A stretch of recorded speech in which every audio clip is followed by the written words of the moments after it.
중국 성씨들을 쭉 이제 펼쳐놓고 그 중에서 내가 쓰고 싶은 성씨를 골라가지고 거기다 세가를 붙이면은 세가가 하나 탄생하는 거예요.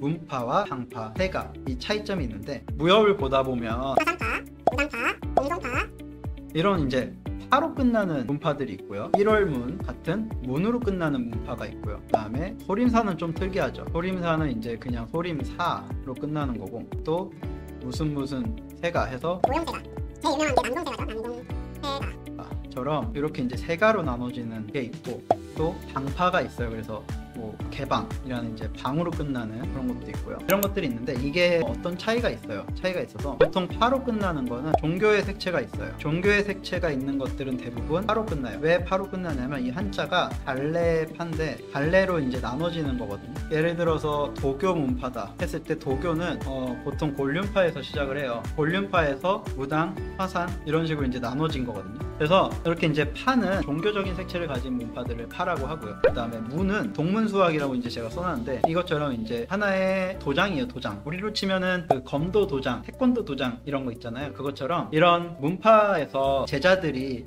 또 좀 나눠지는데 속세에 속한 제자가 있고 속세를 벗어난 제자들이 있어요. 근데 이제 속세에 속한 제자들은 돈을 주고 무공을 배우러 오는 제자들이 있거든요. 밖에서. 이런 사람들은 대부분 어떤 상인의 자녀라거나 아니면 돈이 좀 있는 집안에서 문파에다가 기부금을 주면서 우리 집안의 아이에게 무공을 좀 알려줘라 하면서 애를 보낼 때가 있어요. 그래서 이제 얘네들은 문파에 속해 있고 문파에서 무공을 배우지만 나중에는 이 문파를 졸업해서 나가는 애들이에요. 이 나가는 애들이 문파를 나가서 하나의 이제 도장을 차리는 게 무슨 문입니다.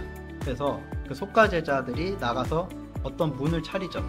그 다음에 이제 방파는 개방 같은 이제 그런 건데, 방회라고 해서 같은 목적으로 모인 사람들이 만든 조직이에요. 그래서 조직이라고 보시면 되고, 개방은 어떤 조직이냐면 거지들이 모인 조직이에요. 그래서 거지들이 힘이 없고 어디를 가든 이제 되게 등한시 당하고 피해를 많이 받으니까 얘네가 힘을 합치기 위해서 거지들끼리 모이는 개방이라는 조직을 만든 거고, 이 개방이 이제 힘을 갖게 되면서 하나 이제 9대 문파 중 하나로, 9파일방 중 하나로 들어가게 되죠. 정리를 하자면 종교 기반의 문파가 있고 무공 기반의 문파가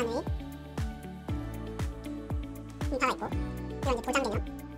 그 다음에 목적을 가지고 모인 방회가 있고, 그 다음에 또 연합을 위한 연맹이 있습니다. 그리고 여기서 추가로 이제 우리가 말할 수 있는 게 세가가 있어요. 세가는 혈족이에요. 혈족이고 시족이에요. 그러니까 지금 현대로 치면은 집성촌이라고 생각하시면 될 것 같아요. 같은 성을 가진 사람들이 한 마을에 모여가지고 하나의 이제 세가를 이루는 거죠. 그래서 세가에는 굉장히 다양한 세가들이 있는데, 이거는 되게 설정이 이거 오히려 쉬울 수도 있는 게, 중국의 성씨들이 있잖아요. 중국 성씨들을 쭉 이제 펼쳐놓고 그 중에서 내가 쓰고 싶은 성씨를 골라가지고 거기다 세가를 붙이면은 그 세가가 하나 탄생하는 거예요. 그래서 그거를 여러분이 이제 무협 세계관에 집어넣어가지고 주인공이 이 세가의 도련님이다 혹은 망나니다 아니면 뭐 이런 식으로 이제 얘기를 짤 수가 있는 거죠. 그래서 다른 문파나 이런 것들이 너무 설정하기가 어렵다 하시면은 그렇게 아예 집안 하나를 만들어가지고 끼워 넣어가지고 하실 수도 있고, 아니면 이미 존재하고 있는 집안들을 활용을 해도 되고요. 여기 이제 지도에 보시면은 보이는 것들이 모형세가 있죠, 하복텐가 있죠,